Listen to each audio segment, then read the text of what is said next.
sentar esta noite, mantendo nossas Bíblias abertas para o texto lá no profeta Ageu, que nós acabamos de ler. E eu quero hoje falar sobre um tema, sobre o Natal. Eu quero hoje falar sobre o Natal e o tema é quando o Natal fica imundo. Quando o Natal fica imundo. Eu poderia ter chamado ou adotado o tema de hoje, não só quando o Natal fica imundo, ou quando qualquer coisa se torna imunda. Nós lemos aqui no texto o profeta Ageu falando aos sacerdotes da nação de Israel, lembrando o seguinte, que hoje, segundo a palavra de Deus, nós somos os sacerdotes, somos o sacerdócio real, o sacerdócio santo. E esse trecho aqui não está falando diretamente a nós, mas o princípio é o mesmo. Aqui Deus está, através de Ageu, ele está interrogando os sacerdotes, ele está perguntando os sacerdotes. No versículo 11 diz assim: assim diz o Senhor dos Exércitos, pergunta agora aos sacerdotes acerca da lei. O propósito desse questionamento que Deus queria que Ageu fizesse aos sacerdotes era para fazer uma ilustração de algo espiritual. Deus, é claro, estava perguntando, não que eu não soubesse, mas estava perguntando para o benefício dos próprios sacerdotes e das pessoas que viriam ouvir essa mensagem aqui. E o que ele quer trazer, a mensagem que ele quer trazer aqui, é que o pecado, em qualquer de suas muitas formas, o pecado, ele contamina tudo que toca. O pecado contamina tudo aquilo com que entra em contato. Através de toda a Bíblia, é mais do que ampla as referências que fazem a ligação entre a morte e o pecado. Os dois são interligados. Lá em Gênesis, no capítulo 2, versículo 17, lá no começo da palavra de Deus, diz assim, Deus falando, mas da árvore do conhecimento do bem e do mal, dela não comerás, porque no dia em que dela comeres, certamente morrerás. Essa palavra certamente quer dizer com certeza, imediatamente, sem falha, morrerás. Então Deus, quando criou o mundo perfeito. Deus plantou um jardim nesse mundo perfeito, e a palavra Jardim do Éden, esse nome, ele significa um jardim cercado, murado.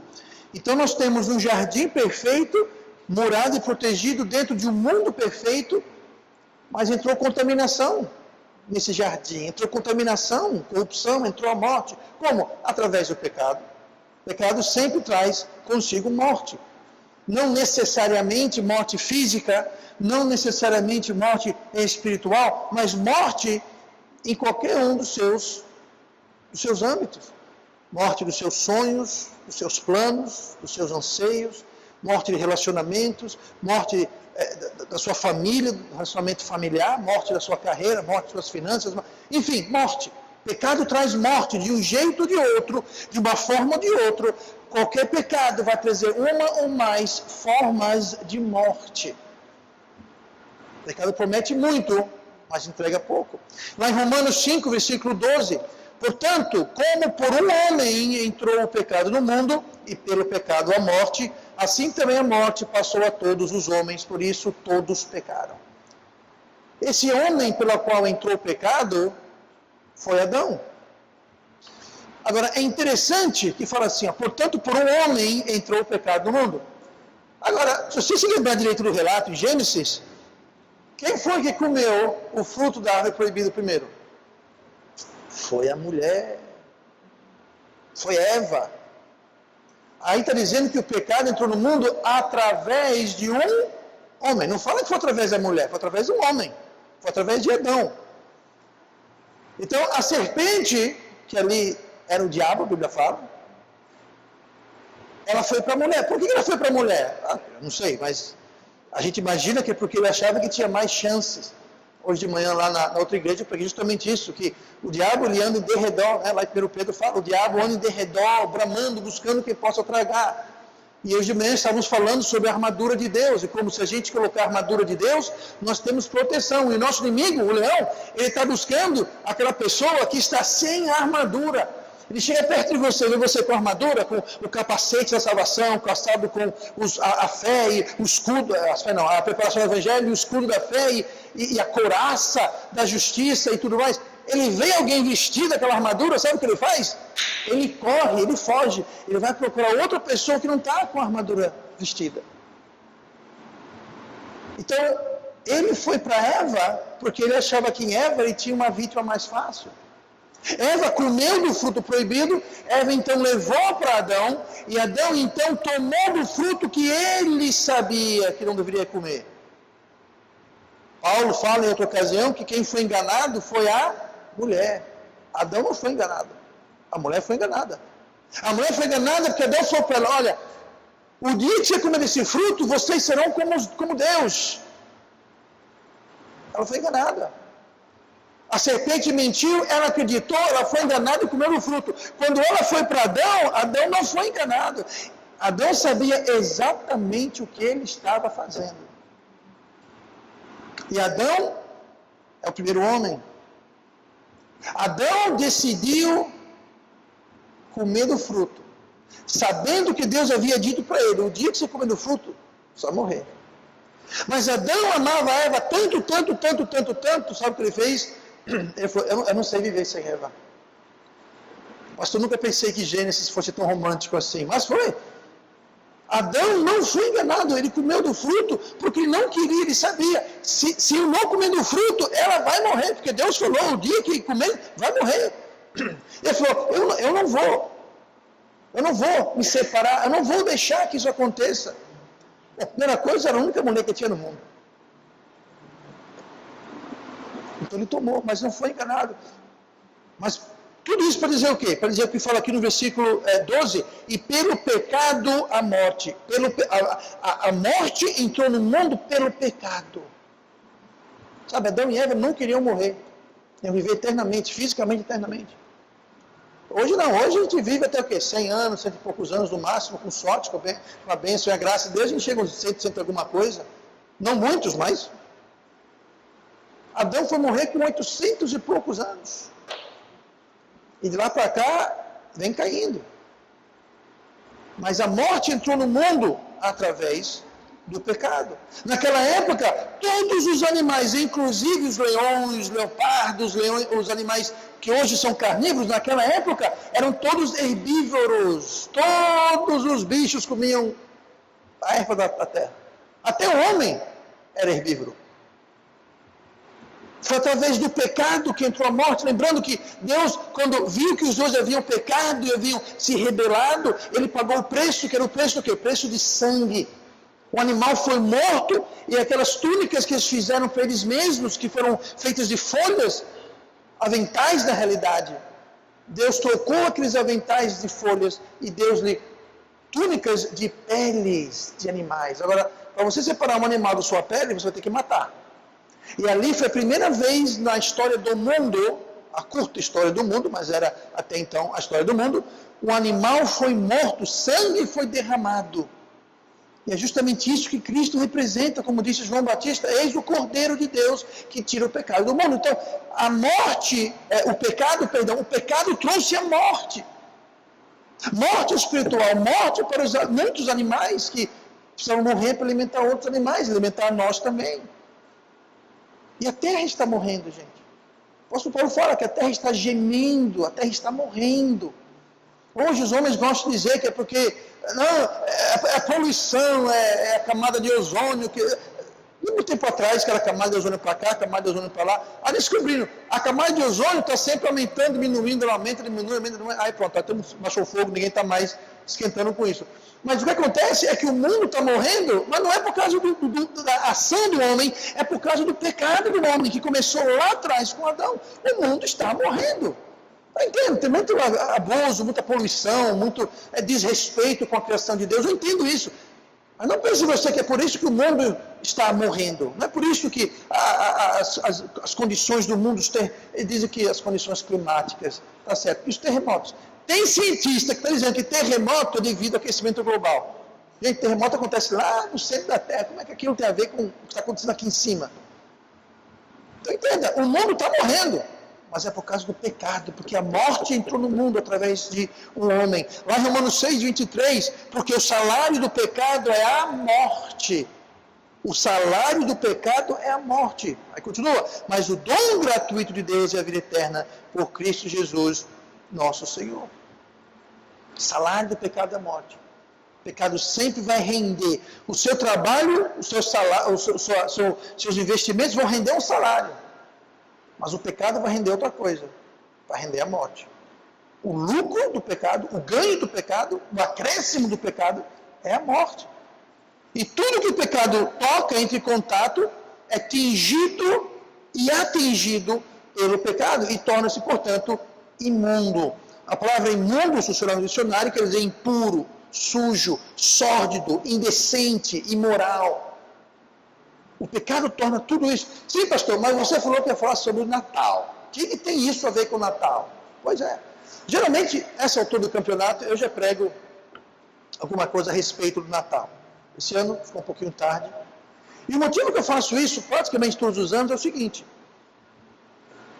Na história da igreja aqui, desta igreja, em outras igrejas que eu conheço, todos os grandes problemas, todas as grandes explosões atômicas que acontecem, todas acontecem, adivinha quando? Nessa época ao redor do Natal. Quem está aqui há alguns anos sabe que todo ano eu falo isso, e infelizmente todo ano acontece. O Natal, quando nós celebramos o nascimento de Cristo. Mas olha o que fala o versículo 13. O 14. E assim é toda a obra das suas mãos, e tudo que ali oferecem, imundo é. Essas obras das suas mãos que ele está falando, é justamente, se você voltar o texto mais para cima, você vai ler a respeito, lá no versículo 12, ele fala a respeito, tocar no pão, no guisado, no vinho, no azeite, ou qualquer outro mantimento. O que é isso, pastor? Isso aqui eram as coisas que eram levadas para o templo para serem oferecidas. Eram coisas santas. Eram coisas usadas no ministério, no templo naquela época. E termina dizendo que tudo ali imundo é. Coisas que eram para ser oferecidas no serviço a Deus, está ali sendo listado como imundo. Imundo são. Então nós temos que ter cuidado com essa questão de Natal. Porque o Natal não é para ser algo imundo. O Natal não é para ser algo contaminado. Mas já que estamos no tema aqui, o Natal, o dia 25 de dezembro, que nós comemoramos o Natal, é uma data, eu não vou nem dizer discutível, porque nós sabemos, é um fato, que Jesus não nasceu em dezembro. Não nasceu em dezembro. Pelo fato seguinte, nós sabemos que Jesus, um fato que sabemos, que Jesus nasceu em Belém. Não Belém do Pará, Belém de verdade, lá em Israel. Mas naquela Belém, quando Jesus nasceu, você lembra que os anjos vieram anunciar, uma estrela os guiou, os magos, né, do Oriente que vieram, e uma estrela marcou o local, e quando eles chegaram lá, os anjos anunciaram o nascimento do menino Jesus. E anunciaram a quem? Aos pastores, que estavam onde? No campo. No campo das ovelhas. Gente, os pastores dormiam no campo no verão. Porque no inverno eles não dormiam no campo e nem as ovelhas dormiam no campo. As ovelhas dormiam no estábulo. E note que Jesus nasceu onde? No estábulo. Por quê? Porque as ovelhas estavam no campo. Por quê? Porque era verão. No estaleiro só tinha lugar no estábulo porque os animais estavam no campo. Os animais só dormiam no campo no verão, porque no inverno os animais dormiam no estábulo. E no verão os pastores tomavam conta dos animais que estavam no campo. Então nós sabemos que era verão. E nós sabemos, sim, pastor, verão, mas dezembro é verão. É verão no hemisfério sul. Israel fica no hemisfério norte. Ou seja, no momento agora, aqui é verão, mas lá é inverno. Ou seja, a época de Natal, aqui no hemisfério sul, é verão. É verão, tá certo, é verão. É verão, lá é inverno.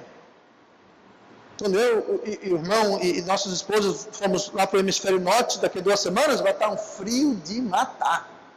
Vai estar frio. Viu? Vai estar frio. Por quê? Porque é inverno. Então, se os pastores estavam no campo, se o estábulo estava vazio porque não tinha animais, e por isso que tinha lugar para o menino Jesus nascer junto com Maria e José. E era hemisfério norte, aliás, era porque lá que é sinal de que era o quê? Era o verão. Só que o verão lá começa em maio e vai até agosto. Tudo isso para dizer o quê, pastor? Que Jesus não nasceu em dezembro, gente. E agora nada. Nasceu em dezembro, agora ninguém sabe quando ele nasceu, o dia, não sabemos. Então nós simplesmente adotamos essa data para celebrar o aniversário de Cristo. Tá? Eu entendo, essa data tem conotações um pouquinho estranhas do ponto mais alto do sol e blá blá blá, aquela coisa toda, mas alguém aqui no Natal está celebrando o ponto mais alto do sol e o sol? Eu não estou. Quando falo Natal, eu estou lembrando, celebrando e honrando o nascimento de Cristo. Só isso. Então é discutível essa data como sendo algo importante, mas o que mais é preocupante no Natal não é que a gente está celebrando o nascimento de Cristo fora do dia verdadeiro do nascimento dele. Isso é de menos. O que mais choca e o que mais torna impura essa questão do Natal é justamente uma época em que nós devemos lembrar o nascimento de Jesus, apesar de Jesus ser aquele que é menos lembrado nessa época. Isso é chocante. Isso é preocupante. É preocupante porque, apesar de Jesus ser o mais ofendido nessa época, ele deveria ser o objeto e a razão pelo qual nós celebramos. Nossas atenções devem estar voltadas a Ele, que é o suposto objeto de tanta celebração, apesar de ele ser o mais esquecido e o mais ignorado. Essa época em que é celebrado o nascimento de Jesus se torna algo imundo, portanto, aos olhos de Deus. Por quê? Porque está tingido, imaculado, manchado pelo pecado. E algo que é para ser puro, correto, algo que é para trazer à memória o que Deus fez por nós de seu Filho, se torna a última coisa em nossas mentes. Está todo preocupado em ganhar presente, dar presente, comer peru, aquela coisa toda. Não tem nada errado com isso em si.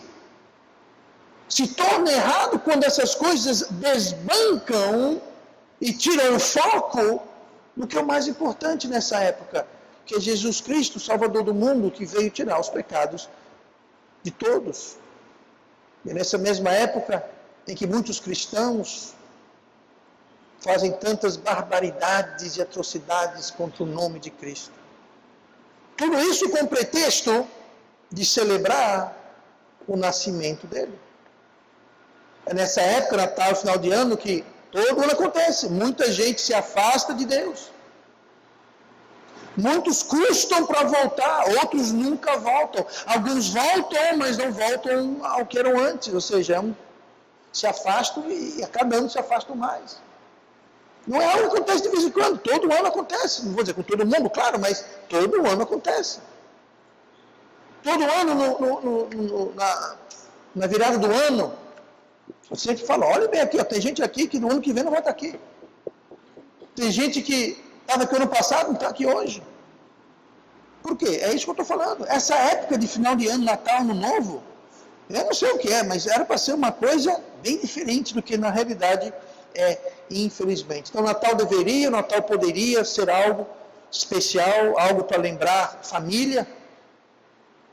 Família, pastor? Família. Naquele estábulo tinha um pai, tinha uma mãe, tinha um filho, tinha uma família naquele estábulo. Lembrar o que Cristo fez por nós, lembrar o que a família representa. Sabe quem foi que inventou a família? Foi Deus. Deus instituiu a família. Não foi invenção humana. O homem quer destruir a família. O homem quer derrubar essa instituição, enfraquecer e corromper. A gente vê isso todo dia.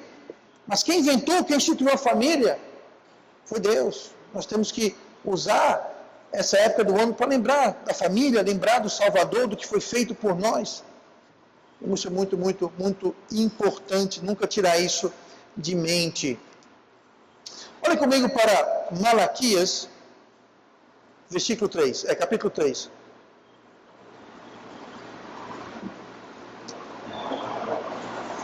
Eu não quero que estejamos um Natal imundo. Eu só quero lembrar a todos o seguinte, estamos falando sobre quando o Natal se torna imundo, mas eu disse antes, podemos aplicar isso, esses princípios que estamos vendo aqui agora, você e eu podemos aplicar a qualquer coisa. Qualquer coisa. Não precisa ser Natal não, qualquer coisa. Mas estamos aplicando aqui sobre o Natal. Malaquias 3 é um versículo, é um trecho bíblico predileto de muitos pastores, entre aspas. Porque fala sobre dinheiro, fala sobre dízimo, mas a primeira coisa que eu quero falar esta noite aqui sobre o Natal é o seguinte, o Natal fica imundo quando Deus é roubado. Diz assim, Malaquias 3:8, roubará o homem a Deus, todavia vós me roubais e dizeis, em que te roubamos? Nos dízimos e nas ofertas. Com maldição sois amaldiçoados, porque a mim me roubais, sim, toda essa nação. Aqui está falando sobre roubar Deus. O Natal se torna imundo quando você rouba Deus. Agora aqui está a questão, fala sobre dízimos e ofertas. Quando fala sobre dízimo e oferta, 99% das pessoas, e pastores, pensam logo em quê? Dinheiro.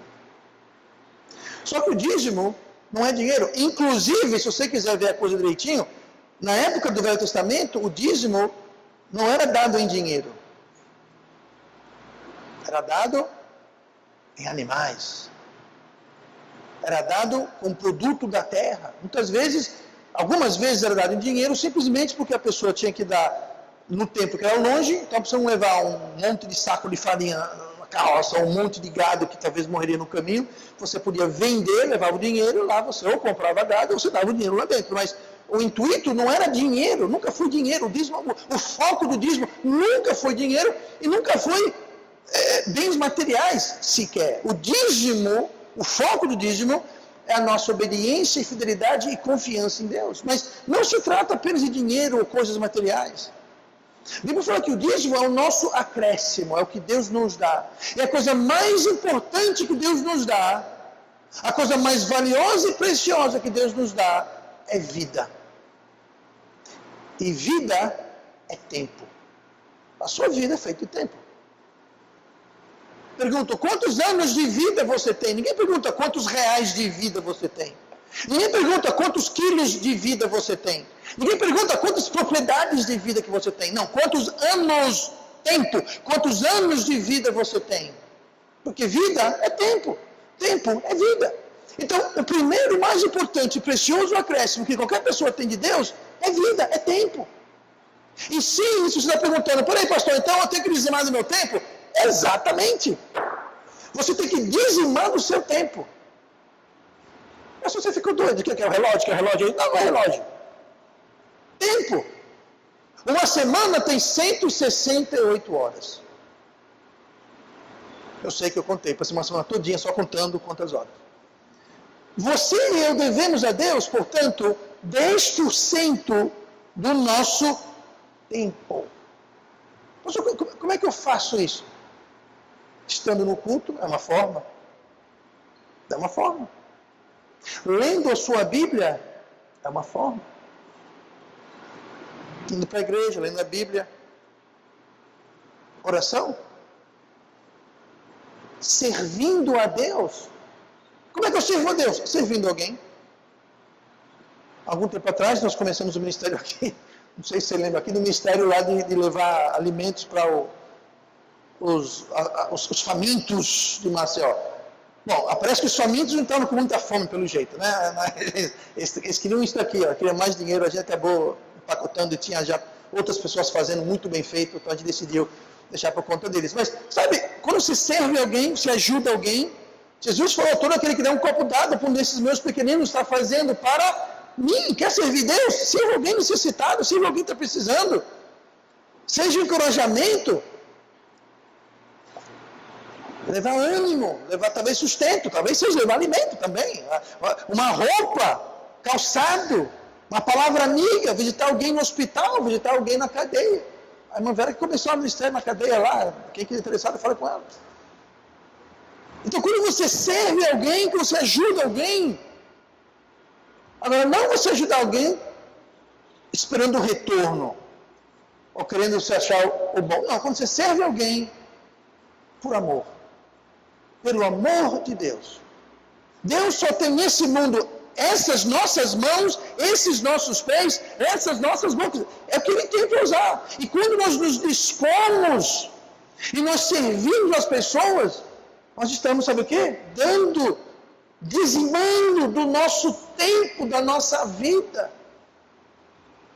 Então, você pode servir a Deus em alguém, indo para a igreja, lendo a Bíblia, orando, enfim, fazendo qualquer coisa que esteja sendo um tempo que está dedicado a serviço a Deus ou às pessoas. Para você ir trabalhar para receber, a Manuel trabalha ajudando as pessoas lá no hospital, no consultório, que seja. Mas convenhamos, irmão, você vai fazer isso para receber o seu salário. Então isso não conta como. Porque é o trabalho dele. A irmã Silvana também, que era a irmã Silvana.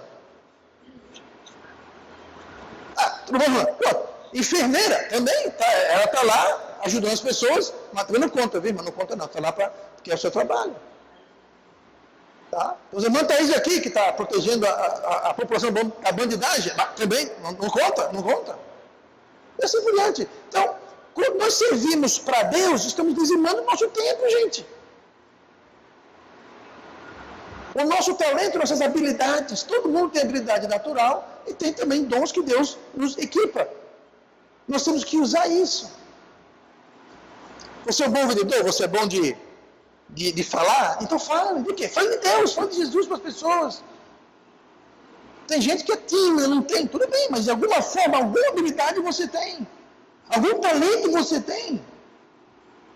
Use ele para a glória de Deus, ao serviço de Deus. Agora, é interessante aqui que fala, né?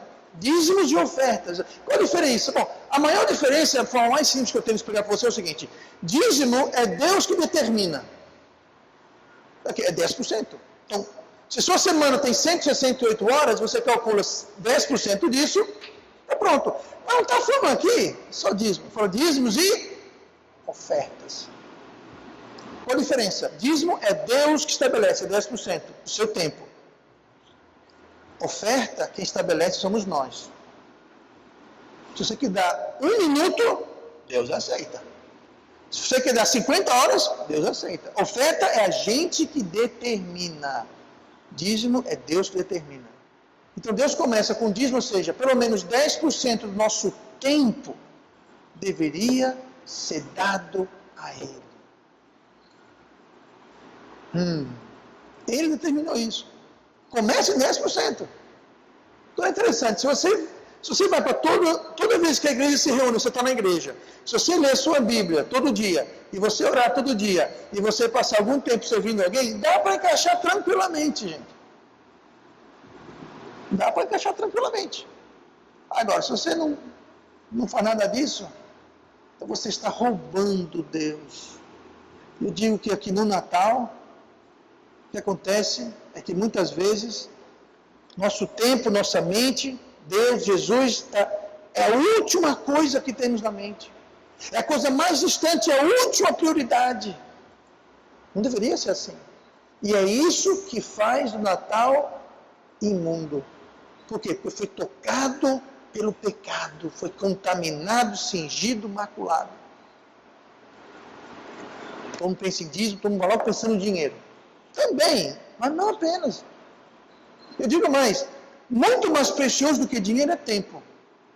Porque dinheiro você faz. Você não faz tempo. Tempo é aquilo. Tempo é aquilo. E sabe quem dá tempo, quem dá vida? Deus. Essa noite, Deus pode vir e falar, seu tempo acabou. Lembra aquela história que Jesus contou sobre o homem rico? Ele construiu celeiros para guardar seus bens, que conseguiu ter muitos bens, e Jesus falou, louco. Chamou o homem de louco, esta noite será cobrada a tua vida. Você vai fazer o que com todos os seus bens aí? Do que adiantou tudo isso? E muitas vezes nós vivemos assim. Nós vivemos achando que nossa vida se resume a isso aqui. Esquecemos que existe um Deus. Então Deus não está só falando na questão do dízimo e ofertas de dinheiro, mas também Deus é digno de honra, e louvor e glória e reconhecimento em nossas vidas. Ele é digno de ter a prioridade. Não quer dizer que você tem que acordar e dormir, e entre acordar e dormir só ficar falando e fazendo de Deus para cima e para baixo, mas você dá 10% do seu tempo para Deus. Na Bíblia, na Bíblia, em oração, em serviço a Ele, em serviço aos outros. Porque senão, está errado, está complicado. A gente fala, pastor, eu não posso fazer isso, eu não posso fazer aquilo, porque eu tenho a fazer, eu tenho responsabilidades, eu sei, eu também tenho, sempre tive, todo mundo tem. Mas isso não é motivo para colocar Deus em segundo lugar. Isso não é motivo para tornar do Natal algo imundo. O mais triste dessa questão de dízimo, seja ele financeiro, seja ele do seu tempo, é que Deus fala assim, lá em Levíticos 27, também todas as dízimas do campo, da semente do campo, dos frutos das árvores, são do Senhor, santas são ao Senhor. Ou seja, o dízimo pertence a quem? A Deus. Tá, eu vou dar um exemplo. Então esse telefone aqui, ele pertence a mim, certo? Mas se você botar esse telefone no seu bolso, ele ainda pertence a mim. Tudo bem, você roubou de mim, mas pertence a mim. Só tem uma diferença. Quando eu souber que você está com o meu telefone, eu vou atrás de você e vou tomar meu telefone de volta. A não ser que você for mais forte do que eu. Nesse caso, eu chamo alguém mais forte do que você para resolver.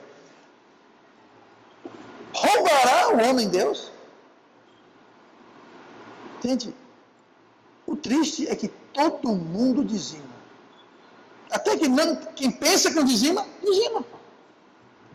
Do tempo e do dinheiro. Sabe por quê? Porque Deus não vai deixar o que é dele ficar no seu bolso, ficar na sua vida, ele vai tomar. Quando a gente não dizima financeiramente falando, sabe o que acontece? Quebra a geladeira, furo pegando o carro. Alguma coisa acontece.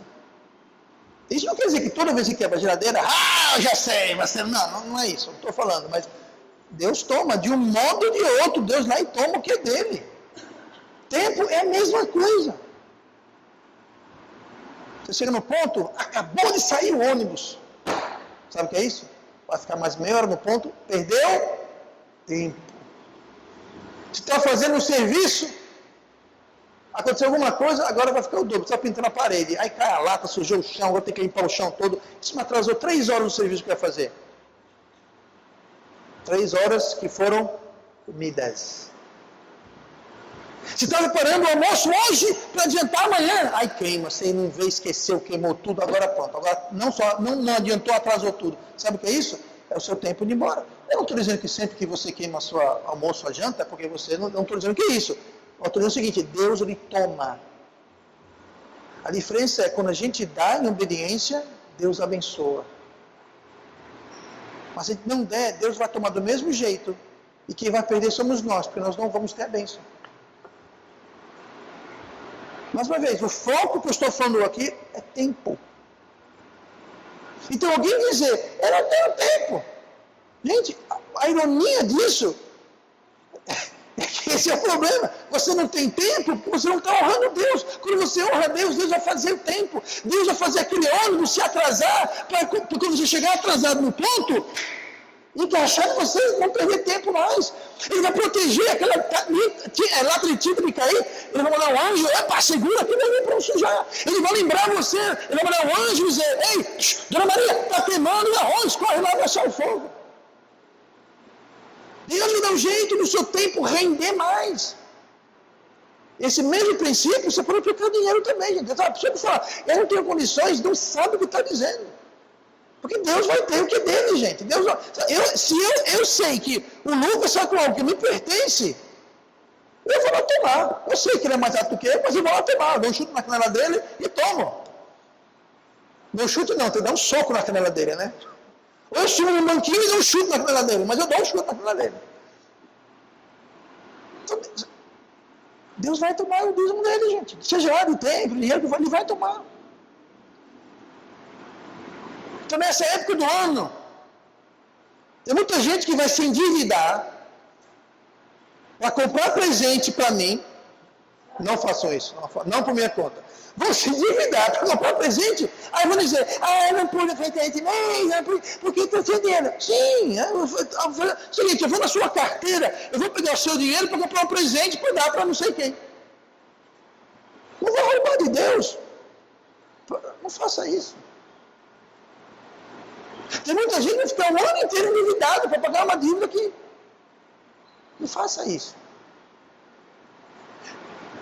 Natal, impressionante, mas percebendo que no Natal o preço do peru sobe. Tem um conselho? Compre o seu peru 3 meses antes e deixe no freezer lá. Porque essa época do ano vai aumentar o preço do peru. Eita, pastor, não comprei peru, o que eu faço? Coma frango. Toma carne, coma coisa. Gente, onde é que fala na Bíblia tem que comer peru no Natal? Aliás, nem em todo lugar no mundo Natal é comida, peru é comida de Natal. Nos Estados Unidos, por exemplo, peru é comida, eu até falei isso outro dia, peru é comida do dia de ação de graças. Natal você come presunto. Muito lugar que você não come. Na Espanha, por exemplo, o peru não é a peça principal do cardápio. É aquela perna de presunto serrano maravilhoso, delicioso. Enfim, não vá se endividar para comprar comida natalina, porque não existe comida natalina. Comida é comida. Se você quiser comprar e puder comprar, tudo bem, mas não vá se endividar, não vá passar fome ou deixar de fazer uma coisa mais importante para comprar peru, gente, ou seja lá o que for.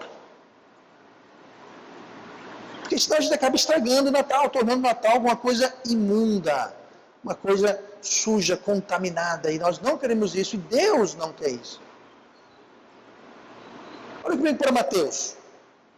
Mateus capítulo 15. Já aqui na reta final.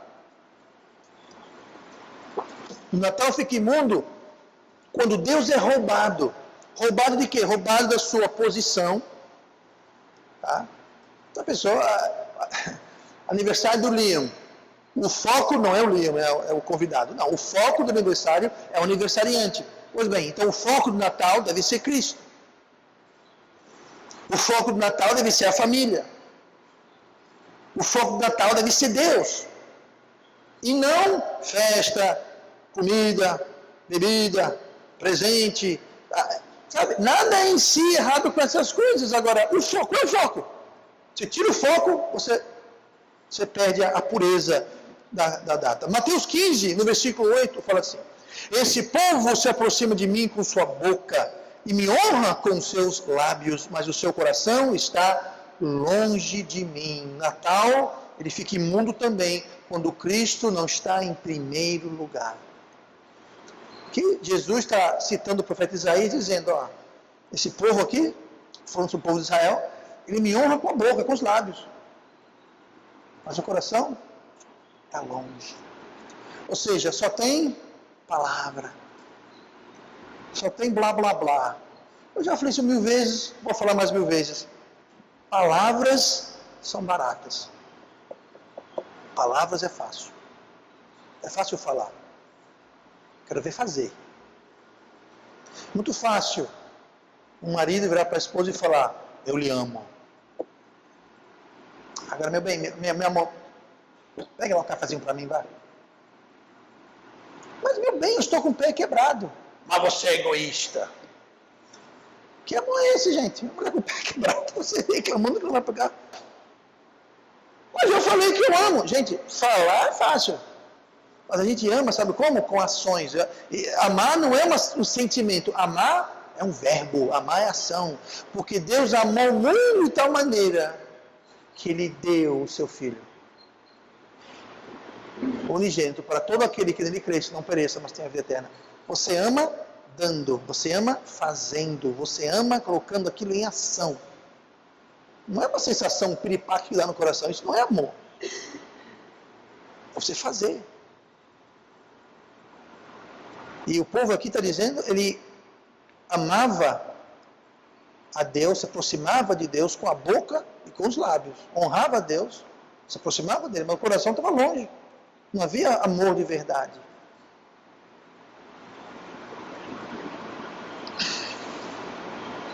Se nós temos amigos e famílias que tomam precedência sobre Deus, está errado. Veja bem, eu não estou rebaixando, denegrindo família. Acabei de falar, quem inventou a família foi Deus, devemos honrar a família, mas a família não deve tomar lugar ou prioridade acima de Deus. Porque é muito comum hoje, né, pessoas corretamente dizendo, não, pastor, minha família é a coisa mais importante, e deveria ser. E está certo, mas Deus deve ser mais. Eu vou além. Quando Deus é a prioridade número 1 na sua vida, o seu casamento vai bem melhor, a sua família vai bem melhor, o seu relacionamento com seus filhos vai bem melhor. Quando você coloca Deus acima de tudo. E o Natal é uma época, se não em mais nenhuma outra época, mas no Natal, a coisa mais importante deveria ser Deus e o Filho de Deus. E quando a gente perde esse foco, tudo começa a desfarelar. Tudo começa a ruir. Tudo começa a desmoronar na vida da gente. Foco. Vamos manter o foco, nossa concentração em Cristo. Vamos falar mais uma coisa e vamos encerrar hoje. O Natal fica imundo quando o pecado é aceito. Eu falo isso sobre o Natal porque é como se no Natal vale tudo. Ah, pastor, é Natal, vale a gente sair, a gente pode comer, glutonaria, vamos comer até passar mal, vamos beber até cair, essa época do ano, não vamos para a igreja, porque é Natal, essa época do ano a gente vai gastar o que tem, o que não tem, porque é Natal. Vem cá. Como é que funciona isso? É o que eu estou falando, gente. Natal fica imundo. Está tingido, maculado. Natal não é temporada livre do pecado. E aí você pode botar Natal e Ano Novo, uma coisa só. Mas o que acontece? Olha se ao redor e percebe, se essa época, liderando para o Natal, não tem menos pessoas na igreja. Não vamos citar nomes, mas poderíamos. Ah, que bom que eu vim hoje. Pois é, que bom que você veio hoje. Mas não é só em 2018 não, gente. 2017, 16, 15, todo ano é isso. Nos meses que vão levando para o Natal, a frequência, ó. Quer outra coisa chocante? Chegando no Natal, as ofertas, ó. É engraçado, porque nessa época o pessoal recebe mais, né? Eu não estou de olho no seu rico dinheirinho, não. Mas entenda, ele não é meu, não é seu. Ele é de Deus. Sabe, tem muitos pastores, essa coisa de dízimo e dinheiro, eu entendo, é muito, eu falei outro dia, ela é muito explorada e abusada. Eu entendo. Mas eu tenho uma certa liberdade, porque eu não recebo sustento desta igreja. Então, se entrar muito, entrar pouco, para mim, pessoalmente, não faz diferença nenhuma. Eu não recebo o salário da igreja aqui. Tá? Como missionário, eu recebo o salário de outras igrejas, de vários países que contribuem para me manter aqui. Então, eu não estou dizendo isso porque eu quero botar minha mão no seu dinheiro. Não, eu não recebo nada. Mas sabe aquela igreja lá que a gente abriu? Você teve uma igreja nos Estados Unidos que deu uma oferta grande, a gente comprou as 2 casas. Mas quem estava aqui na última reunião que a gente fez a prestação de contas dos relatórios financeiros, nós gastamos mais do que o dobro do que foi dado para comprar aquelas casas.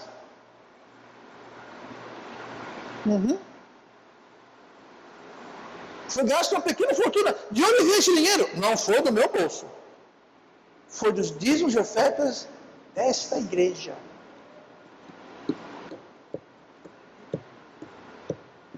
Tá, então entenda, eu não estou aqui atrás do seu dinheiro. Mas a obra de Deus, ela é financiada. Esse galpão aqui, hoje é uma igreja, mas quando era galpão, sabe como é que foi comprado? Não foi com o meu dinheiro. Foram igrejas que contribuíram para a compra do galpão. E aqui estamos nós. Então, se todo mundo começa a dizer, não, porque não sei o quê, não tem problema, mas a obra de Deus vai parar. Não vai poder ter igrejas novas, não vai poder trabalhos novos. Existe muita pilantragem nesse assunto? Existe. Eu sou o primeiro a admitir, existe. E a Bíblia avisa, fala, haverão dias que farão negócios de vós. A Bíblia avisa isso, vai ter um momento que vai ter pessoas gananciosas que vão fazer comércio de vós. Não está acontecendo, ninguém fica surpreso. A Bíblia fala que vai acontecer e está acontecendo, não é novidade, sempre aconteceu. Aí tem muita gente que fala, não vou porque... Tudo bem, aí entre você, a pessoa e Deus. Tá? Mas Natal fica imundo quando o pecado é aceito. Seja ele através de roubar a Deus, seja ele através de aceitar o pecado, justificar o pecado. E Deus não quer isso para a gente. Então decida você não sujar o Natal. Não manchar o Natal. E eu vou além, decida você não macular a sua vida. Não adianta você fazer tudo isso, aí passou Natal, Ano Novo. Não, vamos manter o pecado longe, porque todo pecado contamina, todo pecado destrói, todo pecado corrompe. E aqui, o que nós lemos do texto lá em Ageu, eram coisas santas, eram as ofertas que estavam levando a Deus. No templo, Deus falou, imundo é. Uma coisa boa, uma coisa certa, uma coisa santa, se torna imunda e suja e contaminada.